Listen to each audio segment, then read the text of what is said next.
Electrolyte. तो main electrolyte जो रहते हैं, ठीक है, उसमें एक तो होता है सोडियम होता है जिसको Na से रिप्रेजेंट करते हैं, एक होता है हमारा पोटेशियम होता है, ठीक है, एक होता है हमारा कैल्शियम होता है, एक होता है हमारा मैग्नीशियम होता है, ठीक, एक फॉस्फोरस होता है, ठीक है, इसके अलावा क्लोराइड होता है,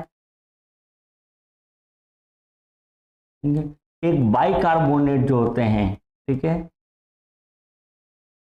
कार्बोनेट की। तो ये मेनली क्या होता है, बॉडी के अंदर इलेक्ट्रोलाइट होते हैं, ठीक है। ये इलेक्ट्रोलाइट जो होते हैं उनमें सोडियम जो होता है वो तो कहाँ ज्यादा होता है, ECF के अंदर मेन होता है ज्यादा, जबकि पोटेशियम जो होता है वो कहाँ ज्यादा होता है, ICF जो होता है इंट्रासेल्युलर फ्लूइड, उसके अंदर बहुत ज्यादा मात्रा में होता है, ठीक है। वैसे ही क्लोराइड जो होता है वो ECF के अंदर ज्यादा मात्रा में होता है, वही फॉस्फोरस जो होता है वो ICF जो होता है उसके अंदर ज्यादा मात्रा में होता है। और दोनों मिलके क्या करते हैं, दोनों सेल के बाहर की तरफ, एक्स्ट्रा सेलुलर सेल के अंदर की तरफ, वहां का कॉन्सेंट्रेशन ग्रेडियंट जो होता है उसको क्या करते हैं, बराबर करने का काम करते हैं, इक्वल रखने का काम करते हैं, जिसके कारण से वाटर जो होता है उसका मूवमेंट इक्वली होता है, ठीक है, और वो चीजें बैलेंस में रहती है, ठीक? यदि इसमें से कोई साल्ट जो है या आयंस जो है, इसको आयंस कहते हैं, ये बढ़ जाए या कम हो जाए, उसके कारण से इलेक्ट्रोलाइट इनबैलेंस हो सकता है, ठीक है। तो हम अब बात करेंगे इलेक्ट्रोलाइट जो है उसके गोल्डन पॉइंट। सबसे महत्वपूर्ण जो है वो है पोटेशियम। पोटेशियम जो है उसको के पॉजिटिव से रिप्रेजेंट करते हैं, याद रखना। ये इंट्रासेल्यूलर फ्लूइड का प्रिंसिपल कैटायन होता है। सबसे ज्यादा मात्रा इसकी कहाँ होती है, इंट्रासेल्यूलर फ्लूइड जो है उसके अंदर इसकी सबसे ज्यादा मात्रा होती है। सामान्य रेंज जो होती है, नॉर्मल रेंज, ये बहुत ही महत्वपूर्ण है, एग्जाम पूछा जाता है, वो कितनी होती है, 3.5 to 5 milliequivalent per litre होती है, ठीक है। यहाँ पोटेशियम जो है उसका सिक्रेशन जो होता है वो मेनली किसके द्वारा होता है, डिस्टल कन्वर्टेड ट्यूबुल के द्वारा। रेगुलेशन जो होता है पोटेशियम आयन का, ठीक है, वो मेनली एल्डोस्टेरोन हार्मोन के द्वारा होता है। एल्डोस्टेरोन हार्मोन क्या करता है, मेनली डिस्टल कन्वर्टेड ट्यूबुल जो होता है, नेफ्रॉन जो है उसका डिस्टल कन्वर्टेड ट्यूबुल जो है उस पर एक्ट करता है, और वहां पर पोटेशियम का क्या कर देता है, सिक्रेशन कर देगा। मतलब यहाँ किडनी में किसी प्रकार की कोई समस्या होगी तो पोटेशियम का लेवल क्या होगा, ब्लड के अंदर इंक्रीज होगा, बढ़ेगा, ठीक है। एक हाइपरकैलेमिया की कंडीशन, यदि पोटेशियम का लेवल जो है वो 5.4 से ज्यादा है, 5.4 से एक्सेस हो गया है, तो उस कंडीशन को कहते हैं hyperkalaemia. Exam point of view से बहुत ही महत्वपूर्ण बिंदु है ये, ठीक है। हाइपरकैलेमिया के अंदर क्या याद रखना आपको कि हाइपरकैलेमिया जो होता है, ठीक है, उसमें क्या होता है, ECG के अंदर चेंजेस, ये अक्सर एग्जाम में पूछा जाता है। हाइपरकैलेमिया के अंदर क्या होता है, टी वेव जो होती है वो कैसे हो जाती है, टॉल और पिकड हो जाती है। या ECG है, ये P है हमारा, ठीक है, ये Q है, और Q है, ये R है, और ये S है, और ये टी वेव है। ये टी वेव जो होती है वो मेनली कैसे हो जाती है, टॉल और टेंटेड हो जाती है, मतलब पिकड हो जाती है, बड़ी ऊपर उठी हुई हो जाती है, ठीक है, हाइपरकैलेमिया की कंडीशन के अंदर, ठीक। हाइपरकैलेमिया को करेक्ट जो किया जाता है वो इंसुलिन और ग्लूकोज के द्वारा करेक्ट किया जाता है। हाइपरकैलेमिया जो होता है वो बहुत ही डेंजर होता है, इसके कारण से क्या हो सकता है, मेनली रेस्पिरेटरी फेलियर हो सकता है, कार्डिक प्रॉब्लम हो सकती है, कार्डिक अरेस्ट हो सकता है, कार्डिक अरेस्ट हो सकता है, मतलब सीवियर एरिथमिया कंडीशन हो सकती है और उसके कारण से कार्डिक अरेस्ट में पेशेंट जा सकता है। इसके अलावा रेस्पिरेटरी फेलियर भी हो सकता है। तो हाइपरकैलेमिया को करेक्ट जो है वो इंसुलिन ग्लूकोज के द्वारा किया जाता है। लेकिन यदि बहुत ज्यादा सीवियर कंडीशन में है, सीवियर कंडीशन में हाइपरकैलेमिया हो गया, मतलब बहुत ज्यादा बढ़ गया है, कितना बढ़ गया है, 7.5 से एबो है, तो उस कंडीशन में टॉक्सिक लेवल पहुंच गया, तो उस कंडीशन में कैल्शियम ग्लूकोनेट जो है वो उसको दिया जाता है। ये कैल्शियम ग्लूकोनेट क्या करता है, रैपिडली हाइपरकैलेमिया जो है उसको क्या करता है, ठीक करने का काम करता है। मतलब टॉक्सिसिटी जो है उसको क्या करता है, ये न्यूट्रलाइज करने का काम करता है, और टॉक्सिसिटी न्यूट्रलाइज करके ये हार्ट जो इसको क्या करता है, प्रोटेक्ट करने का काम करता है। तो मेन चीज याद रखना है, सीवियर हाइपरकैलेमिया के अंदर कैल्शियम ग्लूकोनेट जो हार्ट को प्रोटेक्ट करने के लिए दिया जाता है। क्यों दिया जाता है, प्रोटेक्ट हार्ट, हार्ट जो है उसको प्रोटेक्ट करने के लिए दिया जाता है। मॉडरेट, माइल्ड मॉडरेट है कंडीशन है, तो उसके अंदर माइल्ड के अंदर तो क्या करते हैं, मेन डायबिटिक, और मॉडरेट कंडीशन में क्या दिया जाता है, इंसुलिन और ग्लूकोज जो होते हैं वो मेनली उसको दिए जाते हैं। इंसुलिन ग्लूकोज क्या करते हैं, इंक्रीज पोटेशियम अपटेक, पोटेशियम जो है उसका सेल के द्वारा अपटेक जो होता है, सेल के अंदर पहुंचाना, वो बढ़ा देते। तो एक्स्ट्रा सेलुलर फ्लूइड से पोटेशियम जो होता है, ठीक है, पोटेशियम जैसे लेवल बढ़ा हुआ है ये, तो एक्स्ट्रा सेलुलर फ्लूइड से पोटेशियम किस में चले जाएंगे, इंट्रा सेलुलर फ्लूइड के अंदर चले जाते हैं। और जब एक्स्ट्रा सेलुलर से इंट्रा सेलुलर फ्लूइड में चले गए तो एक्स्ट्रा सेलुलर फ्लूइड जो होता है उसमें पोटेशियम का लेवल क्या हो जाएगा, रिड्यूस, कम हो जाएगा, मतलब हाइपरकैलेमिया करेक्ट होगा। तो एक कंडीशन ये होती है हाइपरकैलेमिया जो है उससे रिलेटेड, गोल्डन पॉइंट ये हो जाएंगे आपके। ठीक ठीक वैसी एक कंडीशन होती है यदि पोटेशियम लेवल जो है वो 3.5 से बिलो चला जाता है, ठीक है, 3 या उससे बिलो चला जाता है, तो वो कहलाती है हमारी हाइपोकैलेमिया। हाइपोकैलेमिया के अंदर क्या होता है, इसी चीज के अंदर की मेनली टी वेव जो होती है वो कैसे हो जाती है, फ्लैट हो जाती है, या फिर क्या होता है उसका इन्वर्जन होता है, इन्वर्जन हो जाता है। और एबनॉर्मल क्या बनती है, यू वेव बनती है। तो एबनॉर्मल यू वेव आपको याद रखना है, ठीक है। हाइपोकैलेमिया जो होता है उसके अंदर क्या बनती है, एबनॉर्मल यू वेव जो है वो बनती है, आपको ये चीज याद रखनी है हाइपोकैलेमिया के अंदर कि एबनॉर्मल यू वेव जो है वो बनती है हाइपोकैलेमिया के, ठीक है। एक हाइपोकैलेमिया जो है उसके अंदर मेनली क्या दिया जाता है, पोटेशियम सप्लीमेंट दिया जाता है। जो मेनली दिया जाता है वो है पोटेशियम क्लोराइड, KCl दिया जाता है, लेकिन KCl जो है कभी भी बोलस नहीं दिया जाता, इसको आईवी इन्फ्यूजन के द्वारा दिया जाता है। KCl जो होता है पोटेशियम क्लोराइड, ठीक है, या पोटेशियम सप्लीमेंट, उसको कभी भी बोलस नहीं दिए जाते, उसको आईवी इन्फ्यूजन के द्वारा दिया जाता है। क्यों नहीं दिया जाता है, क्योंकि अगर रिपीटली दिया गया, बोलस दे दिया, तो उसके कारण क्या हो सकता है, हाइपरकैलेमिया हो सकता है। और हाइपरकैलेमिया के कारण से क्या हो सकता है, कार्डिक अरेस्ट। तो उसके लिए क्या करते हैं, मेनली उसको बोलस जो न देके आईवी इन्फ्यूजन पंप के द्वारा दिया जाता है। हाइपोकैलेमिया जो है उसके कारण से क्या हो सकता है, कार्डिक डिसएरिथमिया की कंडीशन हो सकती है, मतलब हार्ट का रिदम जो है वो हमारा डिस्टर्ब हो सकता है, डिसएरिथमिया जो है वो हो सकता है। पोटेशियम रिच डाइट जो होते हैं, ठीक है, तो मॉडरेट माइल्ड हाइपोकैलेमिया होता है तो उसके अंदर पोटेशियम रिच डाइट दी जाती है, जैसे कि एप्रिकोट है, बनाना है, ऑरेंज है, ये मेनली पोटेशियम रिच डाइट होते हैं, वो दिए जाते हैं। एक याद रखना है डायूरेटिक जो दिए जाते हैं, वो डायूरेटिक क्या करते हैं, हाइपोकैलेमिया प्रोड्यूस करते हैं, डायूरेटिक जो होते हैं वो, ठीक है। तो हमेशा जब भी डायूरेटिक दिए जा रहे हैं पेशेंट को, जैसे लेसिक्स दिया जा रहा है, खास करके लूप डायूरेटिक, तो हमें क्या करना है, पोटेशियम लेवल जो उसको फर्स्ट मॉनिटर करना है। ये तो हो जाएंगे हमारे पोटेशियम जो है उसके गोल्डन पॉइंट, जिसपे एग्जाम के अंदर क्वेश्चन आते हैं। पहला इलेक्ट्रोलाइट तो हमारा पोटेशियम हो गया, जिसके गोल्डन पॉइंट हो गए, पहले गोल्डन पॉइंट पढ़ेंगे फिर हम मल्टीपल चॉइस क्वेश्चन सॉल्व करेंगे, ठीक है। दूसरा जो होता है हमारा इंपॉर्टेंट इलेक्ट्रोलाइट वो होता है सोडियम। पोटेशियम से सबसे ज्यादा क्वेश्चन आते हैं, सोडियम से भी क्या होते हैं, क्वेश्चन आते हैं, ठीक है। आपको डाउट हो तो आप कमेंट करते रहना। सोडियम जो होता है वो क्या है, mainly principal cation of extracellular fluid.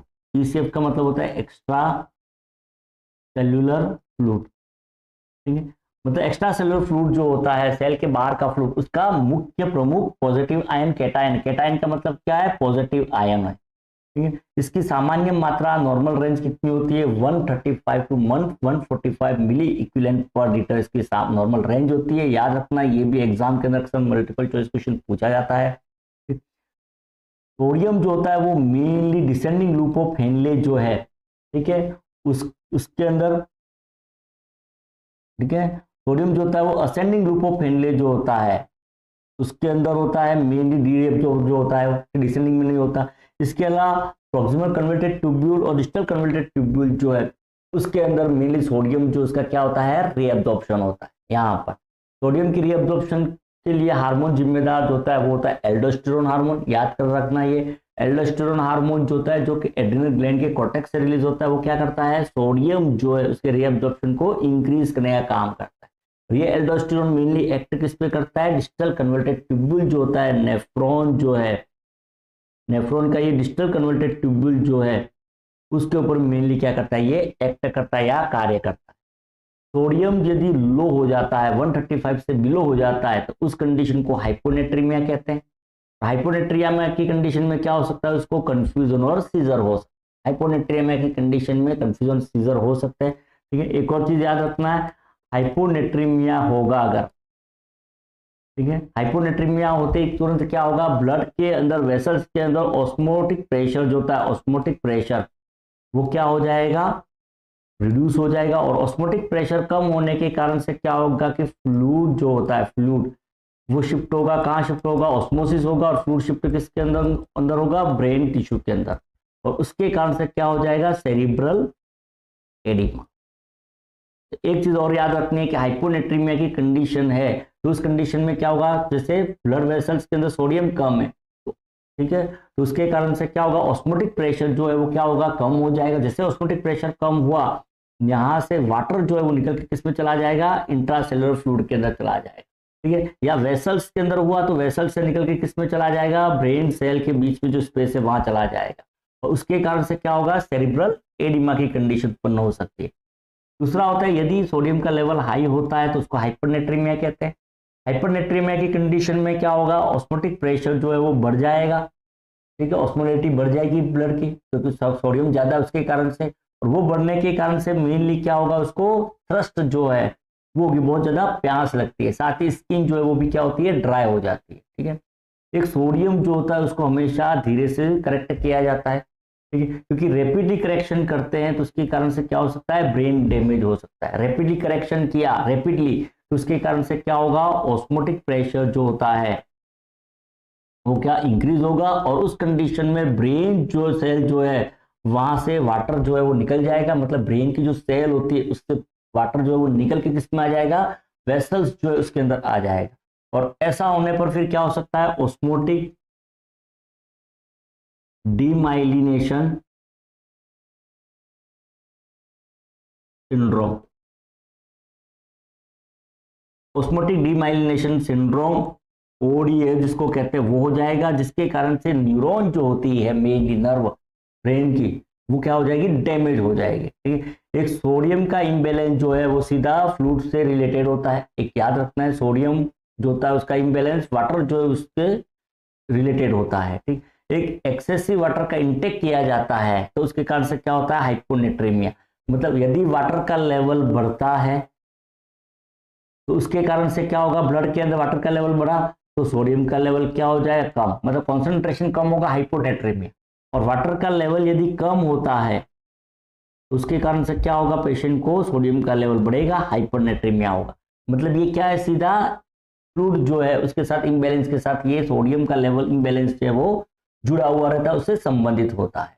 तो ये तो हो गया हमारा सोडियम जो होता है उससे संबंधित आयन जो होता है वो। अगला इंपॉर्टेंट आयन होता है वो होता है हमारा कैल्शियम।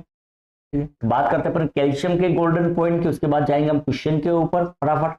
तो कैल्शियम जो होता है उसकी सामान्य रेंज कितनी होती है, 8.5 टू 10.5 मिलीग्राम पर डी है। ये याद रखना, ये बहुत ही महत्वपूर्ण है, कैल्शियम का भी पूछा जाता है नॉर्मल रेंज जो होती है, ठीक। कैल्शियम जो होता है वो एज यूजुअल बोन और मसल्स के कॉन्ट्रैक्शन के लिए आवश्यक होता है। मसल्स कॉन्ट्रैक्शन में कैल्शियम जो होता है वो फाइंड हेल्प करता है। मेनली कैल्शियम जो होता है वो किसके साथ, ट्रोपोनिन जो होता है उसके साथ क्या होता है, बाइंड होता है। पूरी प्रोसेस है, मैकेनिज्म अपन डिटेल में नहीं जाएंगे, मैं गोल्डन पॉइंट की बात कर रहा हूँ मैं आपको ना, जो गोल्डन पॉइंट होते हैं वो। फिर भी अगर डाउट हो तो आप कमेंट में लिख देना। कैल्शियम का लेवल यदि कम होता है, 8.5 से बिलो होता है तो उसको हाइपोकैल्सीमिया होता है। और हाइपोकैल्सीमिया की कंडीशन में न्यूरोमस्कुलर जो है वो इरिटेबिलिटी होती है, और उसके कारण से मसल्स के अंदर क्या होता है, स्पाज्म होता है, जिसको टिटेनी कहते हैं। हाइपोकैल्सीमिया में क्या होता है, टिटेनी याद रखना। और एक पॉजिटिव टॉर्सो साइन भी होते हैं, पॉजिटिव टॉर्सो साइन होते हैं। पॉजिटिव टॉर्सो साइन क्या होता है, मेनली आपको शॉर्ट में बता देता हूं, डिटेल में नहीं। बीपी का कप जो है वो बांध दिया जाता है। बीपी का कप बांधने के बाद सिस्टोलिक ब्लड प्रेशर जितना आ रहा है उससे 20 mm ऑफ Hg जो है ऊपर रख के उसको क्या करते हैं, 2 या 3 मिनट तक उसको बांध के रखा जाता है। मतलब उसको 20 mm ऑफ Hg तक क्या करते हैं, बढ़ा के 2 से 3 मिनट रखा जाता है। ये रखने पर क्या होता है, यहाँ से ये रिस्ट जो होती है वो क्या होती है, फ्लेक्स हो जाती है, और अंगूठा जो होता है उसके अंदर एबडक्शन होता है। ये जो होता है तो उसको कहते हैं हम टॉर्सो साइन कहते हैं। ये मेनली होता है यहाँ पर जो होती है मसल्स, कार्पोडियल मसल्स, उसके अंदर स्पाज्म के कारण से होता है। ये अगर होता है इसका मतलब वो क्या है, पॉजिटिव है। वो पॉजिटिव है, इसको कहते हैं हम पॉजिटिव टॉर्सो साइन कहा जाता है। डिटेल में हम कभी कैल्शियम का पढ़ेंगे उस समय मैं आपको बता दूंगा अलग से। कैल्शियम के अंदर ईसीजी जो है वो अक्सर पूछी जाती है एग्जाम के अंदर। नॉर्सेट के अंदर मैंने क्वेश्चन देखे थे, बहुत सारे क्वेश्चन आए। तो कैल्शियम अगर इंक्रीज होता है, सॉरी कैल्शियम अगर डिक्रीज होता है, हाइपोकैल्सीमिया, तो उसमें क्या होता है, एसटी सेगमेंट जो है वो क्या होता है, प्रोलॉन्ग हो जाता है। या क्यूटी इंटरवल जो है वो क्या होता है, प्रोलॉन्ग हो जाता है। जैसे कि हाइपोकैल्सीमिया है, हाइपोकैल्सीमिया कंडीशन है, तो यहाँ पर ये जो दिखाई दे रहा है आपको, ये क्या है, क्यूटी इंटरवल। और ये जो दिख रहा है वो क्या है, एसटी सेगमेंट है। तो एसटी सेगमेंट जो है वो प्रोलॉन्ग या क्यूटी इंटरवल क्या है, वो प्रोलॉन्ग या लंबा हो जाता है। विटामिन डी जो है वो क्या करता है, कैल्शियम के एब्जॉर्प्शन को प्रमोट करता है। यदि विटामिन डी की डेफिशिएंसी होगी तो उसके कारण से कैल्शियम का लेवल भी क्या होगा, कम हो जाएगा, मतलब हाइपोकैल्सीमिया होगा। ठीक उससे उलट हाइपर कैल्सीमिया जो होता है उसमें क्या होता है, कैल्शियम का लेवल जो है वो बढ़ जाता है, 10.5 से एबो चला जाता है। ठीक है, यदि हाइपर कैल्सीमिया की कंडीशन है तो क्या संभावना रहेगी, उसको किडनी स्टोन और कॉन्स्टिपेशन। हाइपर कैल्सीमिया के अंदर क्या होता है, बोवेल जो होते हैं हाइपो एक्टिव बोवेल हो जाते हैं। हाइपो एक्टिव बोवेल होने के कारण से क्या होगा, मेनली मूवमेंट जो है वो कम होगी और उसको कॉन्स्टिपेशन होगा। उससे भी महत्वपूर्ण चीज क्या है, हाइपर कैल्सीमिया के अंदर ईसीजी। तो हाइपर कैल्सीमिया में एसटी सेगमेंट जो होता है वो क्या होता है, शॉर्ट हो जाता है। ये रहा हमारा हाइपर कैल्सीमिया, उसमें एसटी सेगमेंट जो होता है ये वाला वो क्या होता है, शॉर्ट हो जाएगा।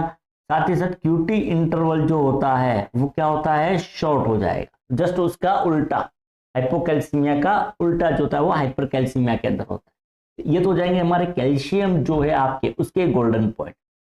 अगला इलेक्ट्रोलाइट जो होता है वो हमारा मैग्नीशियम है। मैग्नीशियम जो होता है उसकी नॉर्मल रेंज जो होती है वो 1.5 to 2.5 milliequivalent per litre होती है, याद रखना है, ये इसकी नॉर्मल रेंज होती है। ठीक है, मैग्नीशियम जो होता है वो भी मसल्स जो है उसके कॉन्ट्रैक्शन के लिए, नर्व कंडक्शन के लिए आवश्यक होता है। यदि मैग्नीशियम का लेवल लो होता है तो उसके कारण से क्या हो सकता है, उसको ट्रिमर आ सकते हैं। ठीक है, सीजर जो होते हैं वो आ सकते हैं, झटके आ सकते हैं, दौरे पड़ सकते हैं, कन्वर्जन आ सकता है। यदि कैल्शियम का लेवल, मैग्नीशियम का लेवल लो हो गया, कम हो गया, तो ईसीजी के अंदर क्या होता है, टी वेव जो होती है वो टॉल हो जाती है, लंबी हो जाती है। मतलब इसका इफेक्ट जो होता है वो सिमिलर किसकी तरह होता है, उसका पोटेशियम। पोटेशियम जो उसके रिवर्स होता है,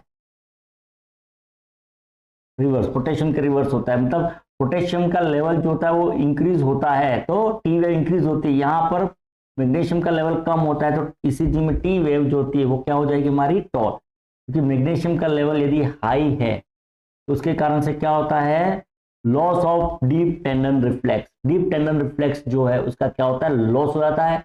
उसी के द्वारा मेनली हाइपर मैग्नीशियमिया जो है उसको डायग्नोज किया जाता है। क्यूआरएस कॉम्प्लेक्स जो है, ठीक है, वो क्या हो जाएगा, वाइड हो जाएगा। ईसीजी के अंदर क्यूआरएस कॉम्प्लेक्स जो होता है वो वाइड हो जाता है। ठीक है, ईसीजी के बारे में मैंने पहले बता दिया। हम एक एक टॉपिक ले रहे हैं, चैप्टर्स के golden point, multiple choice question solve कर रहे हैं।